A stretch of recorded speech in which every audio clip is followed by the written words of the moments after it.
Varicose veins కి సరైన చికిత్స కోసం సంప్రదించండి ఎవిస్ హాస్పిటల్. నమస్కారం.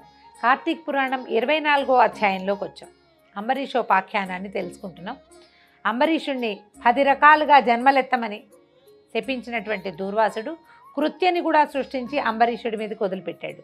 ఎప్పుడైతే అంబరీషుడు నేను అనుభవిస్తాను అని చెప్పేసరికల్లా ఆయనకు కోపం తీరలేదట.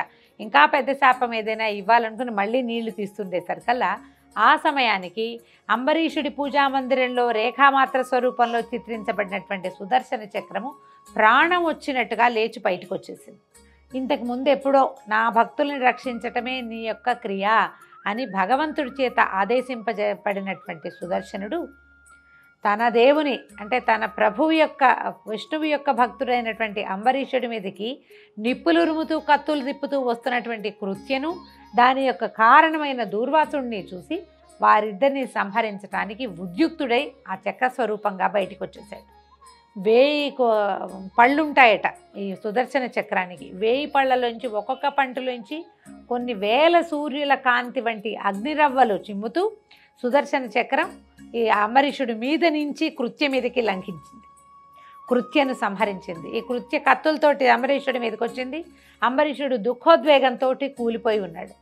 ఈ కృత్యను సంహరించినటువంటి సుదర్శన చక్రాయుధము అంబరీషుడు మన దూర్వాసుడి వెనకాల పడి, దూర్వాసుడు అయ్యో ఇంత పని చేశాను, ఈ పారణ ఈయనకి దూర్వాసుడికి కోపాన్ని కలిగించింది, బ్రాహ్మణాపరాధం చేశాను, తద్వారా దైవాపరాధం జరిగిపోయింది, నేను ఇంత పొరపాటు చేశానే, బ్రాహ్మణ శాపానికి గురయ్యానని దుఃఖావేశంతో కూలబడిపోయాడు. ఆ తీసుకున్న 3 ఉద్ధరణల నీళ్లు తప్పిస్తే ఇంకా ఆహార స్వీకారం చేయలేదు. ఉన్న బ్రాహ్మణ్యమంతా ఎంతోమంది ప్రజలు, తర్వాత బ్రాహ్మణులు, పండితులు, ఋషులు, మునులు, ఎంతోమంది తాపసులు ఈ సమారాధనకు వచ్చిన వాళ్ళంతా నిర్ఘాంతపోయి చూస్తూ ఉండగా సుదర్శన చక్రాయుధం దూర్వాసుడి వెంటపడింది. తన మీదకి నిప్పులు రూతూ వస్తున్నటువంటి సుదర్శనాన్ని చూసేసరికల్లా దూర్వాస మహాముని ప్రాణభయంతో పరిగెత్తాడట. ఈ ప్రాణభయం ఆయన పరిగెత్తి పరిగెత్తి ముల్లోకాల్లో ఉన్న అందరూ దేవుళ్ళని చూశాడు, నన్ను రక్షించండి అని. చక్రానికి ఎదురొడ్డి నిలవలేకపోయాడు. కైలాసానికి పరిగెత్తాడు. పరమేశ్వరుడు అన్నాడు, సుదర్శన చక్రాయుధాన్ని ఆపగలిగే శక్తి నాకెక్కడిది, నేను ఆపలేను. నువ్వు ఏ పొరపాటు చేశావో, ఎందువల్ల ఆయన్ని వెంటబడ్డాడో, చక్రాన్ని ఎవరు ధరిస్తారో వాడు ఉపసంహరించగలడు. ఎవరు ధరిస్తారో వాళ్ళు చేయగలుగుతారు ఉపసంహారం, నేను ఉపసంహరించలేను, నువ్వు నా దగ్గరికి రావద్దన్నాడు. అక్కడి నుంచి బ్రహ్మలోకానికి పరిగెడితే బ్రహ్మదేవుడు కూడా అదే బోధించాడు. ఈ చక్రం ఎవరితోటి సంధించబడిందో వారి దగ్గరికి వెళ్ళాలి కానీ నువ్వు ఇతరులని అడిగి లాభం లేదు అని. అక్కడి నుంచి ఇంకా ఈయన వైకుంఠానికి పరిగెత్తుకుంటూ వెళ్ళిపోయాడట. ప్రతి వాళ్ళు మేమేమీ చేయలేమన్నారు. అయితే భగవంతుడు భక్తవశంకరుడు తన వల్ల అపరాధం చేసి అంటే ద్వాదశి పారణ కోసం అపరాధం చేసిన అంబరీషుడిని రక్షించటం కూడా తన కార్యక్రమంగానే భావించిన భగవంతుడు ఎలా భక్తులను రక్షిస్తాడో ఈ కథ ద్వారా మనకు అర్థమవుతుంది. చివరికి ఇంకా రక్షించగలిగే వాళ్ళు ఎవరు లేరని తెలుసుకున్నటువంటి దూర్వాసుడు పరిగెత్తుకుంటూ వైకుంఠానికి వెళ్ళాడు. ఓ మధుసూదన, ఆర్తత్రాణపరాయణ, జగద్రక్షక, నువ్వు తప్ప నన్ను కాపాడగలవారి ముల్లోకాల్లోనూ ఎవరూ లేరు. సుదర్శన చక్రం నన్ను సంహరించడానికి నా వెంటే వస్తోంది. భక్తాగ్రగణ్య, భక్తత్రాణపరాయణ, శరణు శరణు అంటూ పరిపరి విధాలుగా మహావిష్ణువుని ప్రార్థించాడట. నీకు ఇదేమి లెక్క అని అడుగుతున్నాడు దూర్వాసుడిని విష్ణువు. ఇంత ఆవేశమా? సత్కార్యాలను సానుకూలం చేసి సఫలం చేయించవలసిన భాగవతోత్తముడివి కదా, నువ్వేం పనిచేశావు? భక్తుల చేష్టలన్నా నాకు పరమ ప్రీతి అని తెలుసు కదా. నా భక్తుడైన అంబరీషుడు నా పట్ల గల భక్తితో పుణ్యవ్రతమైన ద్వాదశి పారణ చేద్దామని నిష్టగా ఉన్నాడు. ఆ సమయంలో అతడి వద్దకు వచ్చిన నిన్ను సాక్షాత్తు నన్నుగా భావించి గౌరవించి అతిథిగా నిన్ను ఆహ్వానించాడు. స్నానానికి వెళ్ళిన నువ్వు ద్వాదశి ఘడియలు మించిపోతున్నా రాకుండా జాగు చేశావు. అంబరీషుని యొక్క భక్తనిష్టత ఎంత ఉందో, శ్రీహరి భక్తినిష్ట ఎంత ఉందో, ద్వాదశి పట్ల అతనికి ఎంత శ్రద్ధ ఉందో తెలుసుకోవాలని పరీక్షించాలన్న ఉద్దేశంతో నువ్వు ద్వాదశి ఘడియలు దాటిపోతున్నా రాకుండా జాగు చేసావు. సరే, నీవు చేసిన తప్పు. సరే పోనీ, నువ్వు ఇంత తప్పు చేసినా కూడా మంచినీటిని మాత్రమే పారణ చేసిన అంబరీషుణ్ణి అతని మీద ఆగ్రహించడం ఎంత అన్యాయమో నువ్వు ఆలోచించలేదు. పైగా అతన్ని శపించి తీరని అపచారం చేశావు. గోవులను హరిభక్తులను బాధించిన వారిని హింసించిన వారిని నేను తప్పక శిక్షిస్తానని నీకు తెలుసు కదా. అయినా కూడా నువ్వు అంబరీషుడిని శపించావు. కోపావేశంతో నీకు ఒళ్ళు తెలియలా. నువ్వు భగవద్ అపరాధం చేసినావు. భాగవత అపరాధము భగవద్ అపరాధం కంటే పెద్దది. భగవంతుడిని నిందించినా పర్వాలా, భక్తుడిని నిందించకూడదు. అది భగవంతుడు సహించడట. ఆయన్ని తిడితే నా కుమారుడే కదా అని తీసుకుంటాడు, నా భక్తుడే కదా, నేను సృష్టించిన మనిషే కదా అని. కానీ ఆయన పట్ల భక్తి కలిగిన వాడిని గనక శపించినా బాధించినా భగవంతుడికి నచ్చదు. ఇది ప్రత్యేకమైన క్రియగా మనకు కనపడుతుంది. చాలా పురాణాల్లో ఈ విషయాన్ని తప్పకుండా చేస్తారు. భాగవతాపరాధం చేయకూడని పని.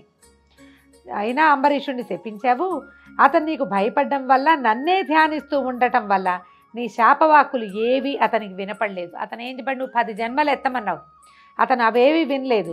నువ్వు అతనికి ఇచ్చిన 10 జన్మల శాపము అతనికి తెలియదు. నన్ను శరణు కోరిన అతనికి నువ్వు ఇచ్చిన శాపాన్ని నేనే అనుభవించాలన్న ఆలోచనతో అతని చేత అలాగే అనుభవిస్తాను అని నేనే అనిపించాను.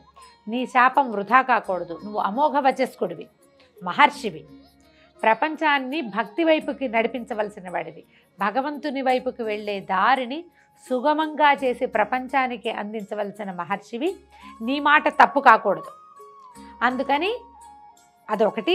అంబరీషుడు అతను ఈ కష్టం అతను పడకూడదని, ఆ కష్టం నేనే అనుభవించాలని నువ్విచ్చిన 10 జన్మల శాపాన్ని నేను అనుభవించడానికి ఉద్యుక్తుడనై అతనితోటి సరే అనిపించాను. కానీ నువ్వు తనని శపించావని కూడా అంబరీషుడికి తెలియదు. భయంతో వణికిపోతూ విష్ణునామస్మరణ చేస్తూ ఉన్నాడు. నన్నే స్మరిస్తున్నాడు.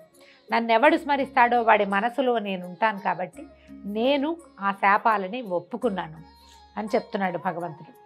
పోనీ అలాగని నీ శాపానికి చెదరక బెదరక సంసిద్ధత ఒప్పుకున్నటువంటి కారణంగా అతనికి మరింత కఠినమైన శాపాన్ని ఇవ్వాలనుకున్నావు. అందుకే నీ మీద సుదర్శనాన్ని ప్రయోగించాను. దానిని నివారించడానికి కానీ దాన్ని సమర్థించడానికి కానీ అతడొక్కడే సమర్థుడు. సుదర్శనము అవడానికి నా ఆయుధం అయినప్పటికీ కూడా ఎవరి వల్ల అయితే ఈ సుదర్శనానికి ఆయువు వచ్చిందంటే వేగం కలిగిందో అతనే దాన్ని ఆపగలిగిన సమర్థుడు. భక్తుడికి ఇబ్బంది అయింది, అతను భక్తితో పర్వాలేదని ఒప్పుకుంటే నీకు ఆగుతుంది ఆయుధం, లేకపోతే అది ఆగదు, నీ ఇష్టం అన్నాడు. నువ్వు అంబరీషుడికి ఇచ్చిన 10 జన్మలను లోకోపకారం కోసం నేనే ధరిస్తాను. మొట్టమొదటిదైన చేవరూపాన్ని ధరించి సోముకుడనే రాక్షసుని సంహరించి వేదాలను రక్షిస్తాను. రెండోదైన తాబేలు రూపాన్ని ధరించి దేవదానవులు క్షీరమధసాగర మథనం చేసేటప్పుడు మందరగిరి పర్వతాన్ని నా మూపున ధరించి నీటిలో మునిగిపోకుండా కాపాడతాను. మూడోదైన వరాహావతారం ఎత్తి హిరణ్యాక్షుని వధించి అతను చాపలా చుట్టి పట్టుకుపోతున్న భూమిని రక్షిస్తాను. ఇక 4వదైన వికృత రూపాన్ని ధరించి నరహరిమూర్తినై హిరణ్యకశిపుని సంహరించి అతని పుత్రుడైన ప్రహ్లాదుని రక్షిస్తాను. 5వ జన్మగా మరుగుజ్జు అవతారంలో వామనుడనై బలిచక్రవర్తి యొక్క గర్వాన్ని అణుస్తాను. 6వ జన్మలో జాలిలేని బ్రాహ్మణునిగా పరశురామావతారం ఎత్తి మదోన్మత్తులైన భూపతులందరినీ సంహరిస్తాను. 7వ జన్మలో ఆత్మజ్ఞానము లేని క్షత్రియుడిగా రామావతారాన్ని ధరించి రావణ కుంభకర్ణులను హతమారుస్తాను. 8వ జన్మలో రాజ్యం లేని రాజుగా కృష్ణావతారం ఎత్తి కంసుని సంహరిస్తాను. 9వ జన్మగా పాషండుడినై బుద్ధావతారం ఎత్తి పాషండమతాన్ని బోధించి అహింసా సిద్ధాంతాన్ని లోకంలోకి వ్యాప్తి చేస్తాను. ఆఖరిదైన 10వ అవతారంలో పాపాత్ములను మోహింపజేసే కల్కి అవతారం ఎత్తి దుష్టులను దునుమాడి ధర్మాన్ని చక్కగా ప్రవర్తింపజేస్తాను. దూర్వాస మహాముని, రుద్రాంశ సంభూతుడిపైన నీ నోటి వెంట కోపావేశంలో వచ్చిన శాపవాక్కులైనా వృధా కాకూడదని ధర్మ సంస్థాపన కోసం నేను భువిలో దశావతారాలని ఎత్తి లోక సంరక్షణ కోసం నా భక్తునికి ఆ శాప ప్రభావం తగలకుండా ఉండటం కోసం వ్యవహరిస్తాను. పరమ భాగవతోత్తముడైన అంబరీషుని గుర్తించి ఆగ్రహావేశాలను దుడుకుతనాన్ని తెలుసుకొని అతన్ని శరణు వేడుకోమని శ్రీహరి దూర్వాసుని హెచ్చరించి పంపించాడు. భగవంతుడు భక్తవత్సలుడు, భక్త పరాధీనుడు కనుక సర్వాంతర్యామి అయిన భగవంతుని పట్ల కృతజ్ఞులమై ప్రవర్తించాలని, భగవంతునికి అతని భక్తులకు భేదం లేదని తెలుసుకోవాలని, భక్తులకు అపకారం చేస్తే భగవంతుడు తప్పక శిక్షిస్తాడని తెలుసుకొని జాగ్రత్తగా మసలుకోవాలని సూచిస్తోంది ఈ అధ్యాయం. ఇంకా తన కోపమే తన శత్రువు అన్నట్లుగా అంబరీషునిపై కోపగించినందుకు సుదర్శనుని కోపాగ్నికి గురి అయిన దూర్వాసుని వలన ఇది తెలుసుకోవాలి. కోపహ సుదుర్జయ శత్రువు, జయించరాని శత్రువు. మనకి అరిషడ్వర్గంలో రెండోదైనప్పటికీ కోపం చాలా పెద్ద శత్రువు. అంచేత ఈ రకంగా మనం క్రోధాన్ని కంట్రోల్ చేసుకోవాలి, సరిగ్గా ఉండాలని భాగవతాపరాధం చేయకూడదని ఈ అధ్యాయం తెలియజేస్తుంది. దీంతో అధ్యాయం పూర్తయింది. రేపు ఉదయం మళ్ళీ ఇంకొక అధ్యాయంతో కలుసుకుందాం. నమస్కారం.